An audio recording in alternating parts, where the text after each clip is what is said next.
नाज़रीन, इस प्रोग्राम में एक दफ़ा फिर आपको खुशामदीद कहते हैं। सेठी साहब, आसमा जहांगीर साहिबा प्रेसिडेंट है सुप्रीम कोर्ट बार एसोसिएशन की, उन्होंने भी कल बहुत सी बातें की, बड़ी अच्छी बातें की। इतनी मिस्चीवियसली क्यों स्माइल कर रहे हैं? सेठी साहब, वैसे आई एम जस्ट स्माइलिंग, आपको पता नहीं मिस्चीवियस क्यों लग जाती है मेरी स्माइल। क्रिकेट सी स्माइल है आपकी, जैसे कोई आपको खतरनाक बात करने वाले। नहीं, मैं कोई खतरनाक बात ख्याल नहीं करने रखिएगा। देता। नहीं, जान के मानता हूँ जी। वो 7 जजेस की बात है जो पीसीओ जजेस थे, जिनको अब डिसफंक्शनल है, मराहत उनको तमाम दी जा रही हैं। दे आर स्टिल द जजेस, वो सब कुछ है उनके पास, लेकिन वो डिसफंक्शनल है, वो काम नहीं कर सक रहे। और उनकी जो अपील्स थी, फिर रिव्यू था, सब कुछ रिजेक्ट हो चुका है और उन पर कंटेम्प्ट है। तो उन्होंने जो 3 नवंबर 2007 को वो 8-7 रुकनी बेंच का जो फैसला था उसकी खिलाफ वर्जी की थी और उसके अगेंस्ट जाके पीसीओ के तहत हल्फ लिया था। हम उनका स्टेटस क्या है? हाँ, तो ये आसमा बीबी ने इनका जिक्र किया अपनी स्पीच में। दिलचस्प बात ये है कि उन्होंने और बहुत सी बातें कही हैं उसमें, कि वो बैकलॉग है केसेस का, केस लिस्ट की बात की है। Exactly, suo मोटो जो है कि वो किस तरीके से लेना चाहिए, कौन से हालात में होना चाहिए, बैलेंसिंग कैसे करने। आपने वो सारी चीज़ें इग्नोर करके इसको फोकस किया। ये कोई इसके पीछे कुछ सब कुछ भी नहीं है। मैं सिर्फ पूछना चाह रहा हूँ, कल उन्होंने जिक्र किया तो पूछ ही लेते हैं। तो जिक्र ये, फिर इसको जरा लोगों के लिए थोड़ी सी वजाहत कर देते हैं ना, कि नवंबर 3, 2007 में जब इमरजेंसी लगी, इमरजेंसी नहीं, वहाँ 3 चीज़ें हुई थी। हाँ। जनरल मुशर्रफ ने एक इमरजेंसी भी लगाई थी, 3 ऑर्डर्स हुए थे।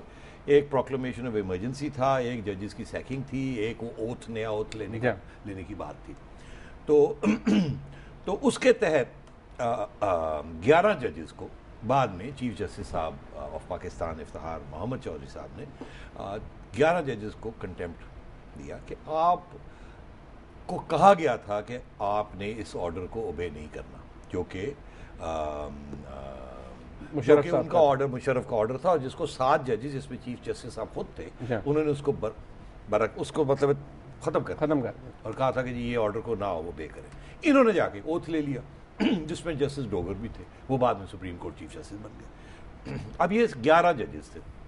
बाकी जजेस जो थे वो बाद में फारग हो गए, ये हो गया, कोई वापस आ गया, कुछ ने अपॉलॉजी कर ली ना, माफिया मांग ली। इन्होंने माफी नहीं मांगी, इन्होंने कहा कि जी हम कंटेस्ट करेंगे, आपने हमारे ऊपर क्यों ये कंटेम्प्ट ऑफ कोर्ट नोटिस लगाया। उन्होंने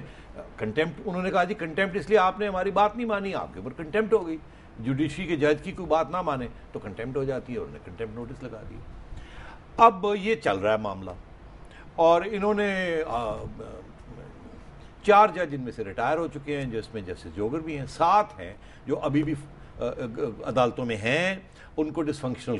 बनाया वो भी थे सर्विंग जजेस बट डिसफंक्शनल, उनके पास काम नहीं, उनके पास काम। अब वहाँ उनकी अपील उन्होंने की, वो मेरा ख्याल है वो रिजेक्ट हो गई, रिव्यू में गए, रिव्यू पिटीशन में गए में। अब आसमा जहांगीर साहिबा ने ये बात खड़ी की,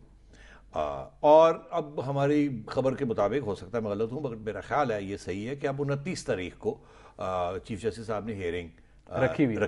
29 नवंबर को, कि इनके केस को फिर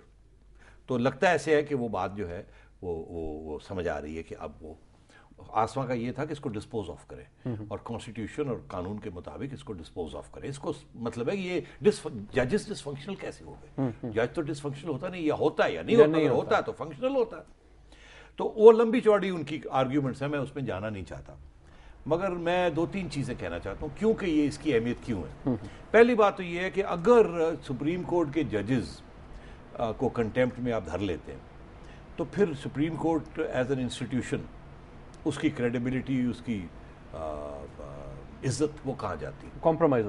हो जाती है ना। कि आप कहते हैं कि जजेस एक दूसरे को रेफर करते हैं ब्रदर जजेस, हम लर्नड जजेस, ऑनरेबल जजेस, और यहाँ लर्नड जजेस, ऑनरेबल जजेस, ब्रदर जजेस जो है एक दूसरे के गले पड़े।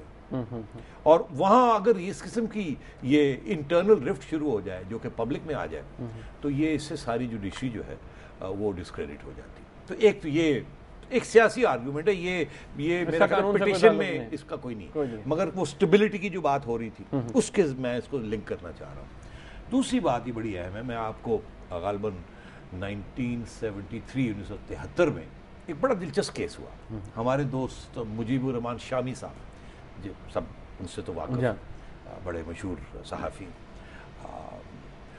वो उनके वकील साहब थे मोहम्मद अनवर साहब, बहुत मशहूर, और वो एक 7 मेंबर जज के सामने बेंच में वो ان کا کیس تھا اور انہوں نے کیس کیا ہوا تھا کنٹیمپٹ آف کورٹ کا اور ایک جج صاحب تھے جسٹس میرے خیال سے صفدر تھے اور شامی صاحب نے یہ کہا کہ جج صاحب نے کنٹیمپٹ کی ہے کیونکہ جج صاحب ان کو نکالنے کی کوشش کر رہے تھے کسی گھر سے